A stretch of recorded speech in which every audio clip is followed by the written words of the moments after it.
Run নিয়ে ঠেটামি করতেছে। অনেকদিন পর খেলতে আসি, জানি না এই ম্যাচে জিতবো কি হারবো। অনেকদিন পর ক্রিকেট খেলতে আসলাম আমাদের গ্রামের সেই বাঁশবাগানে। এখানে আগে অনেক খেলাধুলা হইতো, বাট এখন তেমন একটা হয় না। লাস্ট যে কত বছর পর এখানে খেলতে আসলাম নিজেও জানি না। দৌড় দৌড় দৌড়, ডবল না না, সিঙ্গেল থাক, সিঙ্গেল সিঙ্গেল। আমাদের 34 না 35 রানের টার্গেট, আমি আউট হয়ে গেছি। 1 রান না 2 রান করছি, আউট হয়ে গেছি। তো যাক, এই মুহূর্তটা খুবই ভালো লাগতেছে। সবাই মিলে আগে যে খেলা হইতো ওরকম হয়তো হয় না, কিন্তু ডবল ডবল ডবল, সিঙ্গেল থাক থাক। এই যে আমাদের পিলার সহ দর্শক বসে আছে, আর জিতার জন্য 10 রান লাগে আমাদের। ভাই হোয়াইটে রান হয়ে যাবে 10 রান, প্যারানিস্টা হয়ে যা। হোয়াইটে তো আমরা 10 রান দিছি, আমরাই দিছি।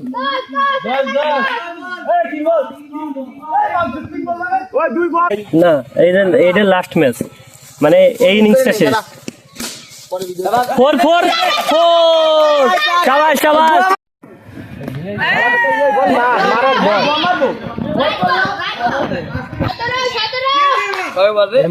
ভাই তুমি কি দর্শক প্লেয়ার?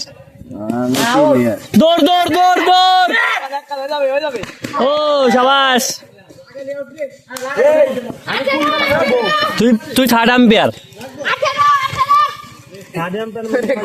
এরপর তো করে নামাই দেবে তোকে দুই দলে। গ্রামে খেলার একটা কন্টেস্ট এবং কন্ট্রোভার্সি আছে কি, যে রানগুলা হয় চুরে মিশে আর ওভারের বল গুলাও সেরকম। আমাদের 10 রান লাগে, আউট হয়ে গেছে, আমি কি হবে জানি না। ওই স্টেম কাট দেখাস বেটা,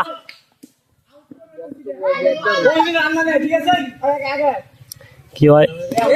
দৌড় দৌড় দৌড়, ও ব্যাটে লাগে নাই ভাই। ম্যাচটা খুবই কন্টেস্টে আছে, 10 রান লাগে। হোয়াইট শাবাশ, 9 লাগে, 9 9 9 9 9। মন্তব্য কর, অবশ্যই স্বামী বিদেশ প্লেয়ার বলারের তো স্কুলে ভর্তি হওয়া দরকার। কি করিস? অশিক্ষিত বলার বাইরে ভাই, আউট হয়ে গেল, এটা কোনো কথা? 9 রান লাগে, আউট হয়ে গেছে। আর বলার হচ্ছে বল গুনতে হলো, হিসাব ভুল করে, ওর স্কুলে ভর্তি হওয়া দরকার, খুব ইমার্জেন্সি। এই ব্যাটিং এ দেখে আসো, তুমি খেলাম তো আমি জানি। বলারের সম্বন্ধে তুমি কিছু কও, বলারের ভর্তি হওয়া দরকার না? মাত্র 9 রান লাগে জিতার জন্য। এখন কি হয় কিছু বুঝতেছি না।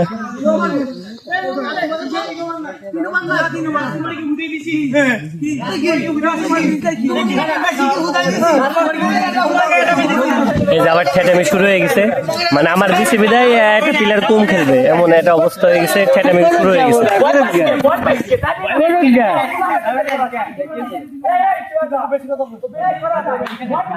থেরাপি দে, থেরাপি কথা কইছ না কে? আমার গা তো ব্যথা, কথা বলাচ্ছে না। রান নিয়ে ঠেটামি করতেছে, ওই গর্ত হচ্ছে অটো মোটো দেয় নাই, ভ্যানও দিচ্ছে না। ঠিক আছে, তোমরা ঠেটামি করতে চাও।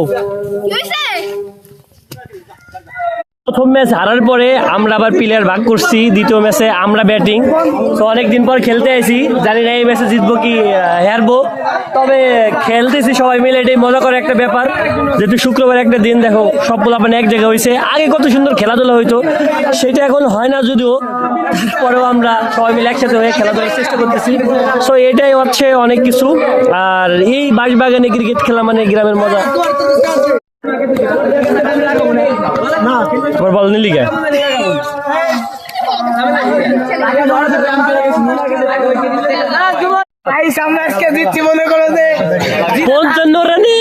ওরা কয় রান করছে? 28 না 29 রান, আর আমরা দিচ্ছি।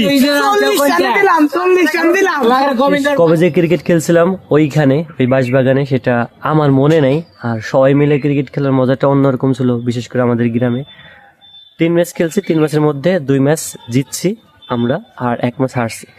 তো আমাদের গ্রামে খেলাধুলা শেষে একটা জিনিস সবসময়ের জন্য হয়, সেটা হচ্ছে খেলাধুলা শেষে সবাই মিলে একসাথে নদীতে স্নান করতে যায়। তো আমরাও নদীতে স্নান করতে গেছি, প্রায় 3টাই বাজে। স্নান করে আস্তে আস্তে প্রায় 4টা বাজে। তারপরে খাওয়া দাওয়া করে অনেক বেলা হয়ে গেছে।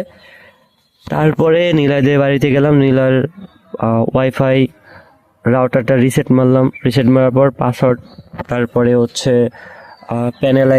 প্যানেল পাসওয়ার্ডটা চেঞ্জ করলাম। আর তারপর আর ভিডিও কন্টিনিউ করা হয় নাই। এখন এই তো প্রায় সন্ধ্যার কিছু মুহূর্ত বাকি আছে, এখন বাড়ি চলে আসলাম। তো এই হচ্ছে আজকের পুরা দুপুর থেকে এই এখন পর্যন্ত এই সময় গেল। আর হ্যাঁ, আমাদের গাছে হচ্ছে নতুন মুকুল আইছে। এই যে গাছে কিন্তু মুকুল আসা শুরু করছে। ভাবছিলাম যে গাছে মুকুল আসবে না, কিন্তু দেখি গাছে ভালোই মানে মুকুল আসা শুরু করছে। দেখা যাক এই গাছগুলোর ফলাফল কেমন হয়।